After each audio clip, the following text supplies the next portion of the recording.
애완견입니다. 지난주 금요일부터 쭉 들으셨을 텐데 자, 이재명 민주당 대표의 언론은 검찰의 애완견이다. 이 논란에 발언을 한 이후에 그 후폭풍이 거세죠. 자, 이재명 대표가 어떤 말 했는지 먼저 듣고 얘기 이어가도록 하겠습니다. 국정원의 보고서에 분명히 이게 쌍방울의 대북 사업을 위한 좀 조용히 하세요. 이런 국정원 보고서, 기밀 보고서가 맞겠습니까? 아니면 이 조폭 출신으로 주가 조작하다가 처벌받은 이런 부도덕한 사업가의 말이 맞겠습니까? 진실을 보도하기는커녕 마치 검찰의 애완견처럼 주는 정보 받아서 열심히 왜곡 조작하고 있지 않습니까? 네, 쭉 들으셨습니다. 장가희 기자. 일단 이 대표의 저 애완견 발언 이후에 뭐 여당 쪽 여기저기 좀 시끌시끌한데 민주당 어떻게 보면 초선 의원들이 이 발언을 공개적으로 좀 두둔을 하고 나서고 있습니다. 그렇습니다. 우선 이 양문석 의원은요. 일부 보수 언론을 이 검찰의 애완견이라 한 건 애완견에 대한 지독한 모독이다. 또 몇몇 검찰 출입하는 기자들을 애완견이라고 높여줘도 이 똥오줌 못 가리고 발작 증세를 일으킨다라고 비판을 했고요. 또 YTN 기자 출신의 노종면 의원도 일부 언론이라는 전제를 달았지만 기자들을 애완견이라는 말에 대해서 이 옹호하는 입장을 나타냈거든요. 이 목소리 그리고 여당의 반응까지 들어보시죠. 전체나 거기 모여있던 기자들 전체를 애완견이라고 부른 건 아니죠. 그 문제가 되는 그 보도 사례들을 나열한 뒤에 이런 행태는 애완견으로 불릴만 하다 이런 취지로 말한 것으로 그렇게 판단합니다. 제가 볼 때는 이재명 대표가 얘기한 이 사례들에서만큼은 언론이 애완견 소리를 들어도 할 말이 없습니다. 친명 인사인 원내대변인은 망언 따위 반응이 나올 일이 아니라고 옹호하고 양문석 의원은 기레기라고까지 합니다. 법사위원장 정청래 의원은 이재명 재판부 판사를 비하하고 나섰습니다. 검찰 애완견 발언은 국회 제1당 대표의 입에 담아서는 안 될 극언입니다. 친명계 의원들이 정도껏 해야지 친명 이전에 한 명의 국회의원임을 잊어서는 안 될 것입니다. 네, 기자 출신의 노종면 민주당 의원의 어떤 얘기 그리고 오늘 나왔던 추경호 원내대표, 국민의힘 원내대표 얘기까지 들으셨는데 자, 뭐 굉장히 시끌시끌했습니다. 손옥 변호사님. 자, 쭉 어떻게 들으셨습니까? 저는 이제 그 이재명 대표가 과연 이제 그 안보수 판결문, 그다음에 이화영의 300페이지 판결문, 그다음에 그 공소장, 거기 보면 이제 국정원 문건이 있거든요. 네. 이걸 이렇게 다 읽어봤는지 의심스럽습니다. 국정원의 그 문건이 크게 보면 한 6가지 정도 있는데 그 중에 한 3개 정도는 판사가 믿었고요. 그 중에 보면 이게 500만 불이 스마트팜 비답 네. 이런 데 국정원 문건도 있어요. 근데 이제 판사가 배척한 문건도 한 3개 돼요. 근데 거기는 어떤 거냐 하면 북한의 리오남 있잖아요. 이분이 그 대북 공작원이라고 하는. 예, 쌍방울에서 주가 조작하면 예를 들어 이제 일주일에 뭐 50억을 주기로 했다.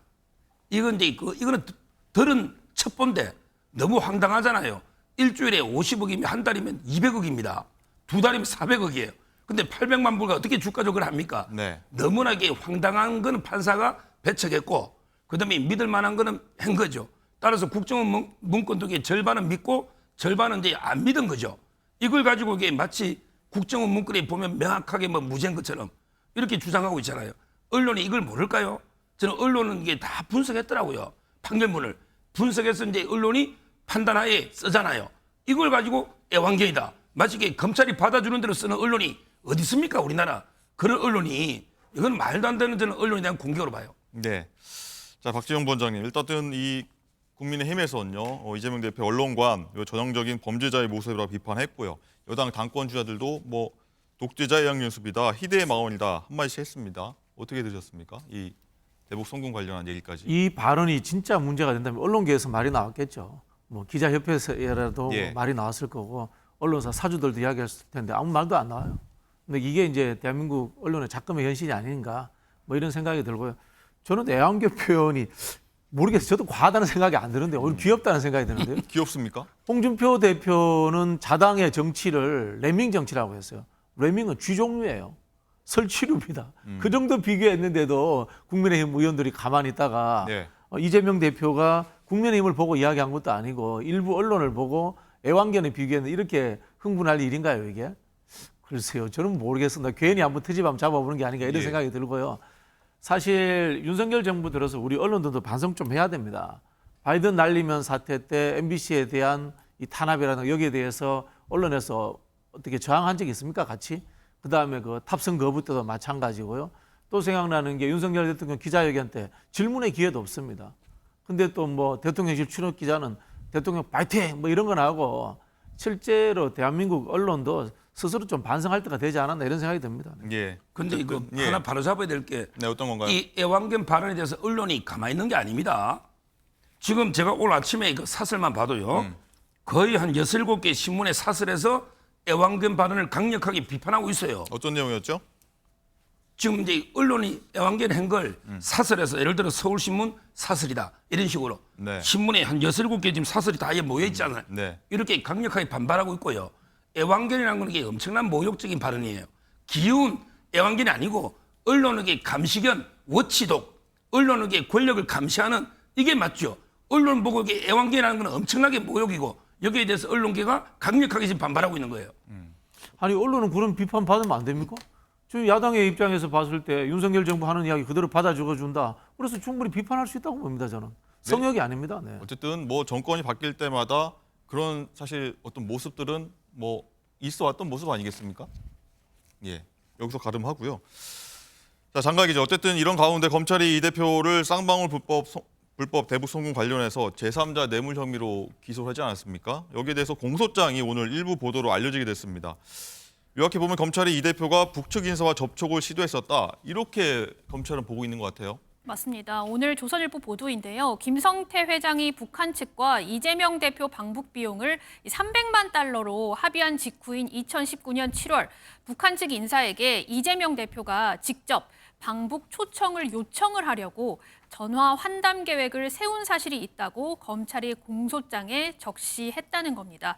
검찰은 50쪽 분량의 공소장에서 이재명 대표는 북한에 함께 가기를 원하던 이 김성태 전 회장이 북한이 요구했던 방북 의전 비용을 대납한다는 사실을 알고 이를 승인했다고 했습니다. 또 이 대표가 북한 리종혁 조선 아태위 부위원장에게 전화를 해서 다음에 평양에서 만나길 희망한다라고 이제 말할 계획을 세웠었는데 이 통화가 성사되지 않았다고 합니다. 또 검찰은 이재명 대표가 이 단독 방북을 적극적으로 추진하기 시작한 시기를 2019년 초쯤으로 보고 있는데요. 당시 하노이 미북 정상회담이 결렬이 되면서 남북 관계에 관심이 집중되니까 이재명 대표가 도지사 방북을 추진하라고 지시를 하고 또 그해 5월부터 쌍방울과 북한이 이 방북 비용 액수를 놓고 협상을 벌이자 이 대표 측이 경기지사 이 직인이 찍힌 공문을 여러 차례 북한에 보냈다고 합니다. 경제고찰단이라는 이름으로 방북을 희망하니까 초청해달라는 내용이었다고 합니다. 예. 서 변호사님, 어쨌든 이 공소장 내용을 지금 장관 기자가 브리핑한 건데, 요약한 건데, 어쨌든 전화 접촉을 하려고 했었고 여러 가지 방법으로 좀 접촉하려고 했다 이런 내용입니다. 지금 이제 그 경기도 조직이 특이한 게요. 예. 다른 데는 없는 이제 평화부지사가 있거든. 그리고 이제 그 평화협력국을 만들었어요. 국. 거기에 국장이 신명섭 씨. 이분도 이제 구속됐잖아요. 재판받는. 그렇다 보니까 이제 그 평화협력국 직원들한테 지시하거나 또는 이제 그 보고받거나 결제한 이런 이제 서류들이 무더기로 아마 검찰 증거로 돼 있는 것 같아요. 그러니까 이제 그때 보면 북한의 그 아태이 부위원장하고 이제 전화로 한번 이게 시도 이런 게 다 공문이나 이런 게 놓여 있는 증거들이고요. 네. 그 외에도 이제 그 여러 가지 보고받고 지시한 그 직원들 있잖아요. 이런 것도 있고요. 가장 이제 중요한 거는 그때 이재명 대표는 뭐라 했냐면 내가 고등법원에 300만 원 그때 벌금 받았잖아요. 그래서 이제 그 당선 무효가 되면 내가 여기 도지사도 날아갈 수 있는데 무슨 북한에 언제 북한을 방문하느냐 이랬잖아요. 근데 300만 원 받고 나서도 이게 대법원에 가서 좀 이게 자신이 있었는지 모르겠는데 중요한 거는 이제 그 이후에 북한에 계속 공문을 보내서 가겠다 이름만 바꿔가면서 예. 300만 원 이후에 따라서 이게 그 북한에 공문을 보냈는데 또 도지사 직인이 다 찍혀 있어요. 이걸 도지사한테 보고도 안 하고 밑에 사람이 직인 찍어가지고 북한에 초청해달라 이게 말이 되겠습니까? 한번 상식적으로 판단해 보면 되죠. 네. 자, 박지영 본장님. 어쨌든 이화영 씨는가 이재명 대표 얘기하기로는 나 몰래 좀 추진한 거다. 이재명 대표 이렇게 지금 진술을 하고 있는 거고. 공소장 보면은 어쨌든 말씀하신 것처럼 경기도지사 직인 찍혀 있거든요. 모르고 이재명 대표가 찍었을까? 이렇게 봐야 됩니까? 공문에가 도장 안 찍혀 있어요. 도장 찍는 게 아니고 예. 같이 이렇게 인쇄되어 있는 클릭이라고 본이고요. 표현하죠. 이제 행정조직 근무 안 해보신 분들은 잘 모르시는데 이게 어떻게 되냐면은 남북교류협력법이라는 게 있습니다. 예. 대한민국에. 그리고 경기도는 이걸 편하게 하기 위해서 남북교류협력 조례를 만들었습니다. 조례에 의해 가지고 평화부지사가 경기도 남북교류협력위원회 위원장입니다. 전결권을 가집니다. 네. 그 공문에 그걸 가지고 본인이 할 수 있는 거예요. 그렇게 이제 보낸 것이다라고 저는 그렇게 알고 있고요. 또 하나 말씀드릴 게 이게 넌센스인 게 2018년도 남북 정상회담 때 문재인 정부에서 이재명 대표를 안 데리고 가요. 그래서 이재명 대표가 개별 방북하고 싶다라고 북한에 협력 요청을 했다고 하거든요. 서울시장과 강원도지사만 예, 데려갔다. 예. 그래서 만약에 이재명 대표가 북한하고 이야기해서 개별 방문하잖아요. 그럼 이게 뭔지 아세요? 잠입 탈출. 국가보안법에 의해서 문재인 네. 정부에 잡혀갑니다. 이게 성립 자체가 안 되는 이야기입니다. 문재인 정부의 허락을 받지 않고 국정원과 통일부의 허락을 받지 않고 개별 접촉해서 북한을 갈 수 있다는 자체가 전부 다 현행법 위반이에요. 말도 네. 안 되는 이게 상상력의 산물이에요. 상상력이 산물이라고 하시는데 어떻게 보셨어요? 아니 근데 공문을 갖다가 이게 몇 번 북한에 보냈잖아요. 예. 그러면 이게 공문 보내가 북한에서 오케이 하면 또 문재인 정권에서 허락해 줄 수도 있는 거 아닙니까? 그렇잖아요. 그럼 미리 왜 안 된다고 단정하는지 저는 의문이고요. 그리고 이제 이 직인 있잖아요. 이걸 박균택 변호사가 뭘 했냐면 운전면허증 시험 따먹이 도지사 직인 찍히잖아요. 이거하고 똑같다 했거든요. 근데 운전면허 시험은 다 위임대가 진짜 이게 경기도에 1,400만 명 시험 보는 거잖아요. 이거하고 북한의 초청 공문, 만약에 이걸 이재명 대표한테 보고도 안 하고 초청 공문 보내가 북한에서 오라 하면 나중에 이재명 대표 나중에 알게 되면 얼마나 혼나겠습니까? 이게 지금 말이 되는 변명입니까? 서변호사님 행정기관에 근무 안 해보셔서 이런 이야기 하시는 것 같아요. 네. 민주당에 제가 실무자 국장 출신이잖아요. 민주당 실무자 국장이면 제일 밑에 민주당 당대표 직인이 늘 찍혀 있습니다. 네. 그 위에 실무국장란에 서명란이 있습니다. 그렇게 해서 공문 다 보냅니다.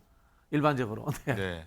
아니 이 문제는 아무튼 거기 뭐가 맞는지 아직 모르니까 재판에서 가려보도록 하고 자 다음 얘기를 한번 넘어보자면 어쨌든 서 변호사님 이 대표 팬클럽에서는요 쌍방울 대구 송금 사건 1심 재판 심리를 맡은 신진우 부장판사 있지 않습니까?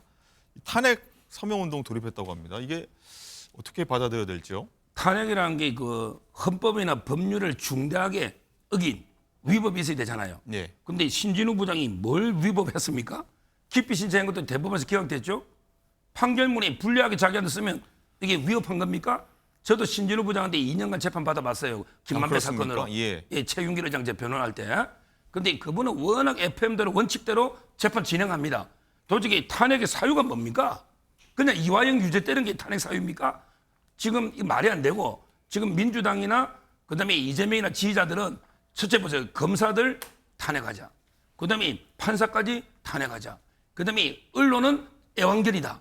이런 식으로 이렇게 검찰, 법원, 언론 계속 막 공격을 하고 있는데 저는 검찰이나 그다음에 법원, 언론이 이렇게 원칙대로 해서 반드시 이제 이재명 대표 그 진실을 밝혀야 된다 봅니다. 예. 박지원 본장님 어떻게 보십니까? 이 대표 팬클럽이 굉장히 좀 적극적으로 움직이고 예전에도 서명운동으로 당론 좀 주도하고 해왔다 이런 모습도 많이 볼 수 있었는데 이번에도 그런 움직임으로 가려야 보십니까? 아니 팬클럽은 본인들 하고 싶은 대로 하는 거죠. 예. 팬심으로 하는 거니까 그걸 받아들이는 것은 이제 또 정치인의 영역인 거고요. 저는 이렇게 생각합니다. 민주주의에서는 누군가를 좋아하는 팬이 있는 거고 선호가 있는 겁니다. 국회의원 투표할 때 싫어하는 사람 찍습니까? 좋아하는 사람 찍잖아요. 당연히 좋아하는 팬이 있어야 되는 팬덤이 없으면 대중정치 안 해야 되는 겁니다. 네. 어떻게 보면은. 다만 그것을 수용하는 것은 정치인의 몫입니다. 균형감 있게 해야 되는 꼭 것이고요. 팬클럽이라 해서 안 받을 리는 없다 이렇게 아니 보시는 거군요. 의미 있으면 받아들이는 거고요. 예. 의미가 없으면 안 받아들이는 겁니다. 그렇게 판단하면 된다는 생각이 들고요. 법조도 마찬가지입니다. 법조에 대해서 국회가 감시하고 견제하는 겁니다. 법조도 사실은 집행권의 일부를 갖고 있는 기관인 겁니다. 상권 분립하여서 국회라고 하는 것은 겸재와 감시라는 것을 행정부만 하는 것이 아니고 사법부에 대해서도 하는 겁니다. 그래서 국회에 법제사법위원회라는 상임위가 존재하는 겁니다. 그래서 네. 당연히 거기에 대해서 감시하고 견제해야 되는 거고요. 그다음에 불법적 요소라든가 반헌법적 요소가 있다면 탄핵도 하는 겁니다. 우리 헌법에 그렇게 규정되어 있습니다. 네. 알겠습니다. 자, 어쨌든 이 대표는 이렇게 해서 일주일에 최대한 4번 정도까지 재판을 받을 수 있는 어떤 사법 리스크 좀 여기 놓인 상황이 있고요. 이런 상황에서 장가 기자, 일단은 이재명 대표 당대표 연임 얘기가 계속 나오고 있어요. 오늘 또 뭐 주요한 내용 의결된 게 있죠? 여권에서는 우선 이 어대한이라는 말이 나오듯이 네. 또 야권에서는 이 어대명이라는 말이 나오고 있죠. 2년 전에 8월에 이재명 대표는 77.7%라는 압도적인 득표율로 뽑혔었는데 이번에 연임을 하려면 다음 달 초 후보 등록을 앞두고 대표직에서 사퇴를 해야 되기 때문에 그 전에 관련 입장을 표명할 가능성이 높은 것으로 알려지고 있습니다. 네. 자, 이런 가운데 조금 전 민주당이 중앙위원회를 열고요. 대선에 출마하려는 당대표의 사퇴 시한에 예외를 두게 하는 내용의 당헌 개정안을 상정을 했는데 결과가 오후에 발표가 된다고 합니다. 자, 당헌이 개정되면 특별하고 상당한 사유가 있을 때 당무위원회 의결로 사퇴 시한을 달리할 수 있다는 단서 조항이 추가가 됩니다. 이런 상황에서 오늘 이재명 대표에게 기자들이 이 당대표 연임 도전하실 거냐 물어봤는데요. 이재명 대표 뭐라고 답했을까요? 연임 의사 붙이셨다는 보도 나왔는데 사실인지. 그 당대표 사퇴 시한 예외 규정이 대표님 대선 도전 대비용 아니냐는 지적이 있는데 네, 당대표 출마할지 또 오후에 결과 나온다고 하니까 한번 지켜봐 보도록 하겠고요. 자, 두 분 말씀을 일단 여기서 듣겠습니다. 고맙습니다.